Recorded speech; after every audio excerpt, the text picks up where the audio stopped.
नमस्कार दोस्तों, मेरा नाम है राहुल और ISPCS पाठशाला में सभी का स्वागत है। दोस्तों, इस वीडियो में हम यूपी PCS 2022 के लिए जो यूपी स्पेसिफिक करंट अफेयर है उसको हम डिस्कस करेंगे।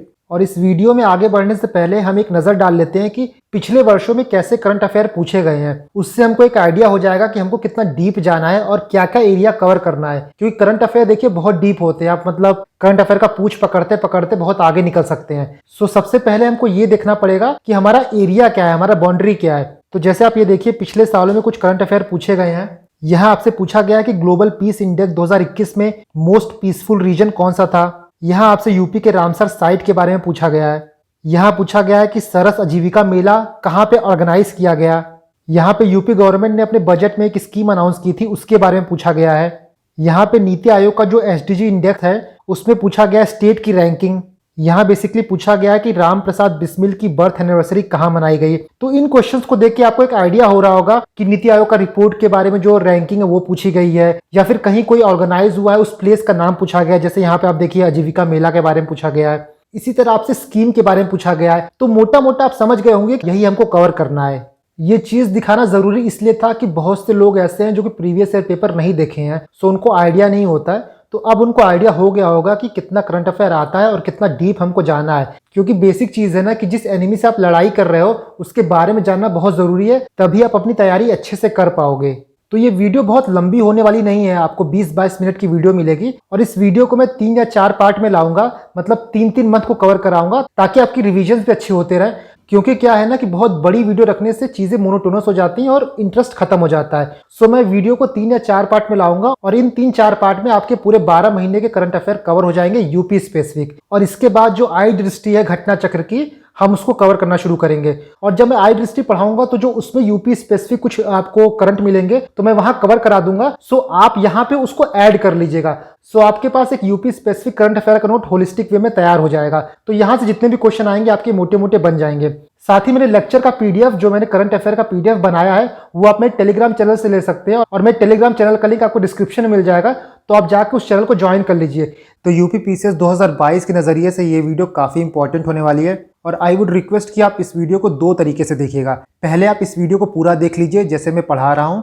उसके बाद इस वीडियो का PDF लेके मेरे साथ साथ जहाँ जहाँ मैं कुछ लिखवाते जाऊँगा वहाँ आप लिखते जाइएगा। देखिए, सिर्फ अगर आप PDF से पढ़ेंगे तो आपको बहुत चीज़ें समझ में नहीं आएंगी, क्योंकि मैंने यहाँ पे करंट अफेयर को 1 लाइनर रखने की कोशिश की है ताकि वो रिवीजन में फ़ायदा करे। लेकिन जितना करंट इसमें लिखा है उसके अलावा भी मैं बहुत कुछ ऐड कराऊंगा इस वीडियो में। सो आप सिर्फ PDF से पढ़ेंगे तो बहुत कुछ आपका मिस हो जाएगा। इसीलिए आप इस वीडियो को एक बार देख लीजिए, चीज़ों को थोड़ा समझ लीजिए। उसके बाद आप इसका PDF लेके मेरे साथ साथ जो मैं जहाँ लिखवाऊंगा वहाँ आप लिखते जाएंगे, तो आपके पास एक holistic collection of current affair हो जाएगा यूपी स्पेसिफिक, और इसमें से क्वेश्चन मोटा मोटा आपका बन जाएगा। तो चलिए इस वीडियो में हम आगे बढ़ते हैं। तो पहला पॉइंट आपका यह है कि प्रयागराज जंक्शन को NCR का बेस्ट स्टेशन डिक्लेयर किया गया है। NCR मतलब नॉर्थ सेंट्रल रेलवे। आपको पता होगा कि रेलवे के अलग अलग जोन है, तो उसमें से एक जोन है आपका NCR। उसका बेस्ट जंक्शन जो है वो प्रयागराज है। और NCR का जो लार्जेस्ट रेलवे स्टेशन है वो है कानपुर सेंट्रल। इसके बाद जो गवर्नमेंट की स्कीम है प्रधानमंत्री स्वनिधि योजना, उसमें वाराणसी को पहला स्थान मिला है। प्रधानमंत्री स्वनिधि योजना कौन सी स्कीम थी? तो ये स्कीम बेसिकली जून में स्टार्ट की गई थी। जो कोविड से अफेक्टेड वेंडर्स थे, जो रोड पे अपना ठेला वेला लगाते थे, उनके लिए स्टार्ट की गई थी। और इस स्कीम के अंदर उनको 10,000 रुपए तक का लोन दिया जाता है। और ये लोन जो है उसमें कोई गारंटी नहीं होती, मतलब कोई कोलेटरल देना नहीं होता है। ये स्कीम किसके अंदर आती है? तो ये स्कीम आती है ministry of housing and urban affairs. तो 2-3 पॉइंट आप याद रखिएगा। नेक्स्ट है आपका कि यूपी कैबिनेट ने national centre for disease control को स्टैब्लिश करने का अप्रूवल दे दिया है। कहाँ पे? लखनऊ में। तो आप याद रखिएगा, national centre for disease control कहाँ आने वाला है? तो लखनऊ में। इसके बाद यूपी में जल्द ही एक एलिफेंट रिजर्व स्टैब्लिश किया जाएगा। और ये एलिफेंट रिजर्व जो है वो 2 टाइगर रिजर्व के ज्वाइंट एरिया को मिला के बनेगा। कौन कौन सा टाइगर रिजर्व है वो? तो एक पीलीभीत टाइगर रिजर्व है और दुधवा टाइगर रिजर्व है। इनका जो ज्वाइंट एरिया है वही मिला के पहला तराई एलिफेंट रिजर्व बनेगा। इसके बाद यहाँ एक इंपॉर्टेंट पॉइंट और आता है, प्रोजेक्ट एलिफेंट कब स्टार्ट हुआ? तो प्रोजेक्ट एलिफेंट आपका 1992 में स्टार्ट हुआ। प्रोजेक्ट टाइगर कब स्टार्ट हुआ था? तो प्रोजेक्ट टाइगर आपका 1973 में स्टार्ट हुआ था। प्रोजेक्ट टाइगर ये हुआ। इसके बाद मैं आपसे क्वेश्चन पूछता हूँ कि यूपी में टोटल कितने टाइगर रिजर्व है? तो आप इसका आंसर मुझे कमेंट सेक्शन में दीजिएगा। नेक्स्ट है आपका इंडिया का पहला अमृत सरोवर जो है वो रामपुर उत्तर प्रदेश में स्टैब्लिश किया गया। एक बार आप इसकी पिक्चर देख लीजिए तो आपके दिमाग में याद रहेगा। ये आप देख सकते हैं अमृत सरोवर की पिक्चर है। बेसिकली पर्यटन को बढ़ावा देने के लिए ये रामपुर उत्तर प्रदेश में स्टैब्लिश किया गया है। इसके बाद आप एक पॉइंट देखिए कि पंडित राहुल संकृतयन ये एक ग्रेट वंडरर है, मतलब ये बहुत बड़े स्कॉलर भी हैं और इधर उधर बहुत घूमते भी रहते हैं। सो ये कहाँ से बिलोंग करते हैं? ये आजमगढ़ डिस्ट्रिक्ट से बिलोंग करते हैं। ये पॉइंट इसलिए याद रखने की जरूरत है क्योंकि बहुत से न्यूज़पेपर में इनका नाम आया था। इसके बाद पोएट सम्राट अयोध्या सिंह उपाध्याय हरिदो। हरिदो बेसिकली क्या होता है कि कोई पोएट हो गए, कोई राइटर हो गए तो उनका एक पेट नेम होता है, पेन नेम होता है बेसिकली। ये कहाँ से बिलोंग करते हैं? तो ये भी आजमगढ़ डिस्ट्रिक्ट ऑफ उत्तर प्रदेश। तो इनकी मृत्यु को 75 साल हो चुके हैं पूरे, सो इसलिए इनके नाम पे काफी न्यूज़पेपर में आर्टिकल आया था। तो आप ये दोनों नाम याद रखिएगा। नेक्स्ट है आपका कि नीति आयोग की रिपोर्ट आती है state energy and climate index. इसमें यूपी को 13वां स्थान मिला है और यूपी का स्कोर जो है वो 41 है। बाकी लार्जेस्ट स्टेट की बात करें तो गुजरात, केरला और पंजाब ये टॉप 3 स्टेट रहे हैं लार्जेस्ट स्टेट में। यूपी गवर्नमेंट ने एक टारगेट सेट किया है कि सन 2024 तक वो 2 मेडिकल कॉलेज बनाएंगे। कहाँ पे? महाराजागंज में और सांभल डिस्ट्रिक्ट में। और ये मेडिकल कॉलेज जो है वो पीपीपी मॉडल के थ्रू बनेगा और पहली बार ऐसा हुआ है कि स्टेट में पीपीपी मॉडल पे मेडिकल कॉलेज बनाने की बात हो रही है। सो ये इंपॉर्टेंट हो जाता है आपके लिए। नेक्स्ट पॉइंट है इंडिगो के को प्रमोटर राकेश गंगवाल जो हैं उन्होंने आईआईटी कानपुर के साथ एक पैक्ट साइन किया है जिसके अंतर्गत वो आईआईटी कानपुर में school of medical sciences and technology setup करेंगे।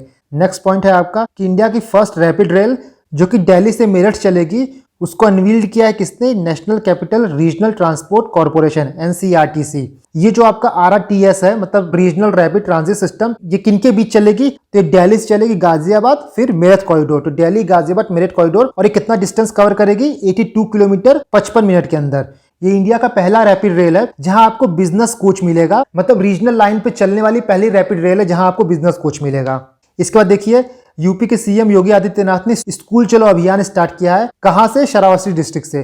क्यों? क्योंकि श्रावस्ती डिस्ट्रिक्ट जो है उसका लोएस्ट लिटरेसी रेट है यूपी में। तो आपको याद रखना है कि स्कूल चलो अभियान कहां से स्टार्ट हुआ है? तो श्रावस्ती डिस्ट्रिक्ट से, क्योंकि इसका लोएस्ट लिटरेसी रेट है स्टेट में। नेक्स्ट है आपका कि वूस क्या है? सॉफ्टवेयर एज अ सर्विस एक स्टार्टअप है जो कि आईआईटी कानपुर का स्टार्टअप है। वो सेलेक्ट हुआ है एसेलरेशन प्रोग्राम में। और आपका एसेलरेशन प्रोग्राम किसका प्रोग्राम है? तो सिटी सोशल इनोवेशन लैब का एक प्रोग्राम है। बेसिकली ये जो स्टार्टअप है वो फाइनेंशियल सिक्योरिटी, सोशल सिक्योरिटी और जॉब सिक्योरिटी प्रोवाइड करेगा लो इनकम वर्कर्स को। नेक्स्ट है आपका कि यूपी गवर्नमेंट ने एयरपोर्ट अथॉरिटी ऑफ इंडिया के साथ एक एग्रीमेंट साइन किया है जिसके अंतर्गत वो एयरपोर्ट अथॉरिटी ऑफ इंडिया को 317 एकड़ ऑफ लैंड देंगे मर्यादा पुरुषोत्तम श्री राम इंटरनेशनल एयरपोर्ट बनाने के लिए। और ये एयरपोर्ट कहाँ बनेगा? तो ये एयरपोर्ट अयोध्या में बनेगा। नेक्स्ट है आपका रामदर्श मिश्र को सरस्वती सम्मान 2021 देने के लिए सिलेक्ट किया गया है for his collection of poem, उनकी पोयम की कलेक्शन के लिए जिसका नाम है मैं तो यहाँ हूँ। तो आप ये नाम याद रखिएगा, कई बार क्या है मैच द कॉलम में पूछ लेता है। इसके बाद आपका यूपी जो है उसने वेस्ट बंगाल को रिप्लेस कर दिया as a top vegetable producer. और बाकी आंध्र प्रदेश जो है उसमें सबसे ज्यादा फ्रूट प्रोड्यूस होता है। तो यूपी में वेजिटेबल और आंध्र प्रदेश में फ्रूट्स। नेक्स्ट है आपका कि यूपी में घर घर दस्तक कैंपेन लॉन्च किया गया है। ये कैंपेन किस लिए है? For effective control of communicable disease. जो कम्युनिकेबल डिजीज होते हैं उनको रोकने के लिए, उनके बारे में अवेयरनेस फैलाने के लिए, उनको कैसे प्रिवेंट किया जाए ये बताने के लिए, जो पेशेंट उससे सफर कर रहे हैं उनको आइडेंटिफाई करने के लिए ये स्कीम लॉन्च की गई है। इसके बाद मॉरिशस के पीएम प्रविंद्र कुमार जो है वो 3 दिन के लिए वाराणसी की यात्रा पे आए थे। इस यात्रा की मुख्य बात क्या है? तो उनको एक जीआई टैग आर्टिफैक्ट गिफ्ट किया गया जो कि एक डोडो है, उसमें जाली वर्क किया गया है और इस जाली वर्क को जीआई टैग मिला हुआ है। बाकी डोडो की बात करें तो डोडो एक फ्लाइटलेस बर्ड है जो कि मॉरिशस का एंडेमिक बर्ड है। एक बार आप वो पिक्चर देख लीजिए जो उनको आर्टिफैक्ट मिला था, तो आप ये देख सकते हैं उस बर्ड की तस्वीर जो है, और ये एक्सटिंक्ट हो चुका है। ये फ्लाइटलेस बर्ड है, उड़ नहीं सकता था, तो ये अब एक्सटिंक्ट हो चुका है। ये है एंडेमिक टू मॉरिशस। नेक्स्ट है आपका कि national para power lifting championship जो कि कोलकाता में हुआ था, उसमें यूपी को 5 मेडल मिले थे। आप याद रखिएगा कि यूपी को 5 मेडल मिले थे। नेक्स्ट है आपका कि 73rd सेशन ऑफ हिंदी साहित्य सम्मेलन प्रयागराज में आयोजित किया गया और यह सम्मेलन प्रयागराज में 7वीं बार आयोजित किया गया था 111 साल के इतिहास में। लास्ट बार जो आयोजित किया गया था वो है 1994 में। इसके बाद है आपका कि 300 किलोमीटर लॉन्ग एक्सप्रेसवे बनेगी बिटवीन लखनऊ टू उत्तराखंड और इस एक्सप्रेसवे का नाम होगा गोमती एक्सप्रेसवे। और ये एक्सप्रेसवे जो है वो सिटी ऑफ हल्द्वानी जो कि नैनीताल डिस्ट्रिक्ट में उत्तराखंड के, वो कनेक्ट करेगा दुधवा नेशनल पार्क को। इसके बाद है कि किरकिया घाट जो वाराणसी में है उसको as a Namo Ghat declare किया जाएगा और ये वाराणसी का 85th घाट होगा। नेक्स्ट है आपका कि वर्ल्ड पपेट डे के दिन पुतुल उत्सव आयोजित किया था वाराणसी के 80 घाट पे। तो ये टोटल 5 सिटी में आयोजित किया गया था।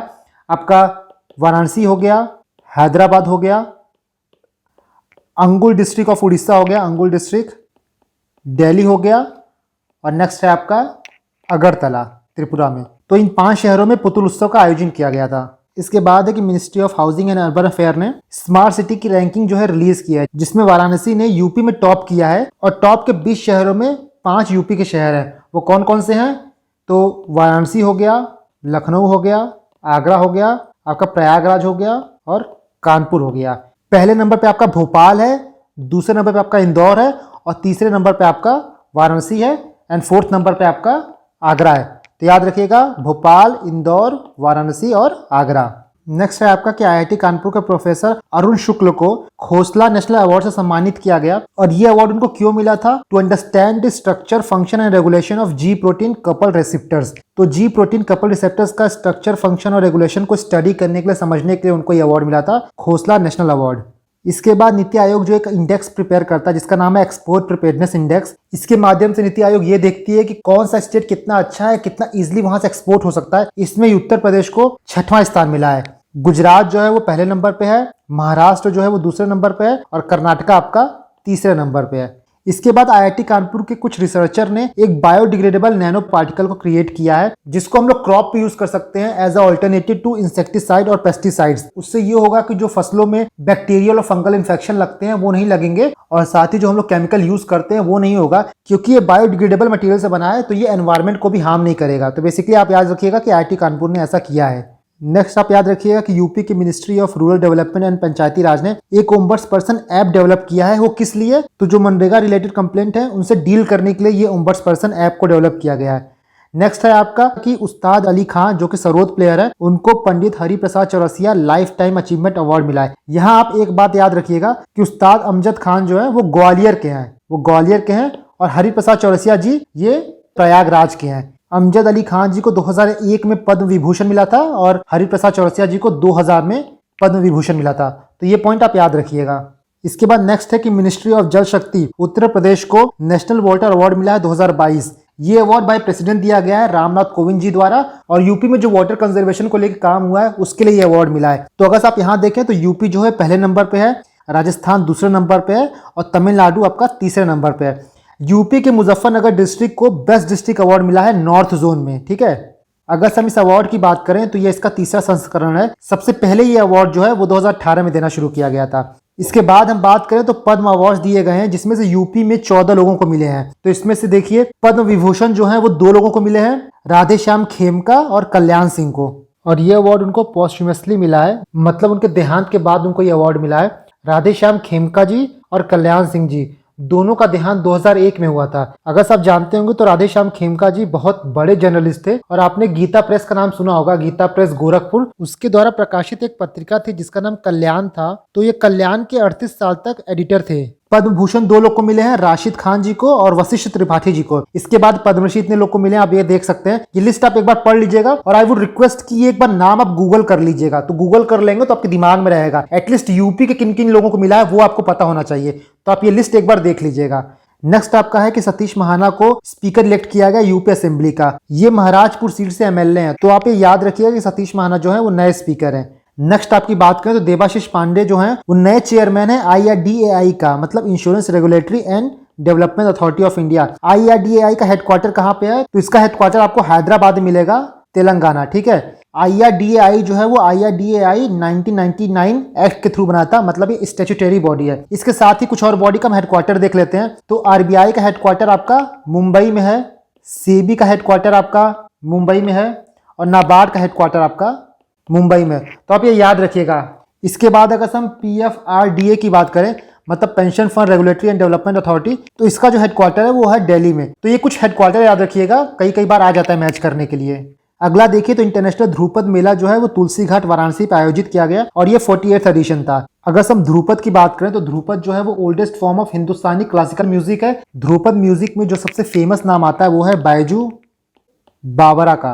अगर हम बैजू बावरा की बात करें तो ये किस किस की कोर्ट में म्यूजिशियन थे? तो एक राजा मानसिंह तोमर ऑफ ग्वालियर और बहादुर शाह ऑफ गुजरात। तो याद रखिएगा, राजा मानसिंह तोमर ऑफ ग्वालियर और बहादुर शाह ऑफ गुजरात। देखिए मैं यहाँ लिख रहा हूँ रफ में, बता फेयर में इसको अच्छे से लिखिएगा। नेक्स्ट हम बात करें तो प्रोफेसर दीपक धर पहले इंडियन बन गए हैं जिनको बोल्ट्जमैन मेडल मिला है। और ये मेडल उनको किस फील्ड में मिला है? तो स्टैटिस्टिकल फिजिक्स के फील्ड में मिला है। साथ ही इस मेडल को उन्होंने जॉन हॉपफील्ड के साथ शेयर किया है। तो आप याद रखिएगा कि जॉन हॉपफील्ड के साथ शेयर किया है बोल्ट्जमैन मेडल को। किसने? प्रोफेसर दीपक धर ने। और ये मेडल देता कौन है? तो international union of pure and applied physics, इसके द्वारा ये मेडल दिया जाता है। नेक्स्ट हम बात करते हैं कि सौरभ चौधरी जो कि मेरठ से हैं, उन्होंने गोल्ड मेडल जीता है। कहां पे? International shooting sport federation world cup, जो कि कायरो इजिप्ट में हो रहा है। तो आपको याद रखना है ये नाम, और आपको याद रखना है कि ये इवेंट कहां हो रहा है। तो कायरो इजिप्ट में हो रहा है। इसके बाद हम बात करें तो योगी आदित्यनाथ ने दूसरी बार उत्तर प्रदेश के सीएम के लिए ओथ लिया है। और ये ओथ कहां लिया है उन्होंने? तो अटल बिहारी वाजपेयी एकना स्टेडियम, जो कि लखनऊ में है। किस दिन को लिया था? तो 25 मार्च 2022 को। इसके साथ ही ब्रिजेश पाठक और केशव प्रसाद मौर्य ने एज अ डेप्यूटी सीएम का ओथ लिया है। और इस सेरेमनी में 34 स्टेट मिनिस्टर को ओथ दिलाई गई थी और 18 कैबिनेट मिनिस्टर को। आदित्यनाथ जो है वो यूपी के 33वें सीएम है जो लगातार 2 बार जीते हैं। नेक्स्ट हम बात करें तो 10 दिन के लिए ताज महोत्सव ऑर्गेनाइज किया गया। कहां पे? शिल्पग्राम आगरा में। तो याद रखिएगा आपकी ताज महोत्सव कहां ऑर्गेनाइज किया गया? तो शिल्पग्राम आगरा में। नेक्स्ट है आपका कि बखीरा वाइल्ड लाइफ सेंचुरी को रामसर साइट डिक्लेयर कर दिया गया है। और इसके साथ ही टोटल इंडिया में रामसर साइट के जो नंबर हैं वो 49 हो गए हैं। तो आपका बखीरा जो है वो 49th है। और इसके साथ जो गुजरात का खिजादिया बर्ड सेंचुरी है उसको भी रामसर साइट डिक्लेयर किया गया है। तो खिजादिया बर्ड सेंचुरी जो है वो आपका 48th हो गया। आपको ये भी याद रखना है कि 47th जो रामसर साइट था वो भी यूपी का था। और वो कौन सा था? वो था हैदरपुर। याद रखिएगा आप कि हैदरपुर वेटलैंड जो था वो 47th रामसर साइट था। एक बार रामसर साइट की हम लिस्ट देख लेते हैं जो यूपी में है। तो यूपी में टोटल 10 रामसर साइट हैं। यहाँ देखिए आपकी टोटल 10 रामसर साइट हैं। तो मैं बोलते जाऊंगा साथ में कहाँ कहाँ कौन सा सिचुएटेड है, आप वो लिखते जाइएगा। पहला आपका अपर गंगा रिवर है। तो जो ब्रिज घाट टू नरोरा का स्ट्रेच है वहां पे ये रामसर साइट डिक्लेयर किया गया है। दूसरा आपका सूर सरोवर है, ये आगरा में है, इसको कीथम लेक भी कहते हैं। इसके बाद आपका समन बर्ड सेंचुरी है, ये मैनपुरी में है। नेक्स्ट आपका संडी बर्ड सेंचुरी है, ये हरदोई में है। उसके बाद आपका सरसाई नवार झील जो है वो इटावा में है। इसके बाद आपका नवाबगंज बर्ड सेंचुरी जो है वो उन्नाव में है। पार्वती बर्ड सेंचुरी आपका गोंडा में है। समसपुर बर्ड सेंचुरी आपका रायबरेली में है। आपका जो हैदरपुर वेटलैंड है ये मुजफ्फरनगर और बिजनौर के बॉर्डर पे है। ये आप याद रखिएगा कि मैनमेड है ये। और बखीरा बर्ड सेंचुरी जो है ये आपका संत कबीर नगर में है। ठीक है, तो आप ये 10 रामसर साइट याद रखिएगा, बहुत चांस से क्वेश्चन इसमें से आ जाते हैं।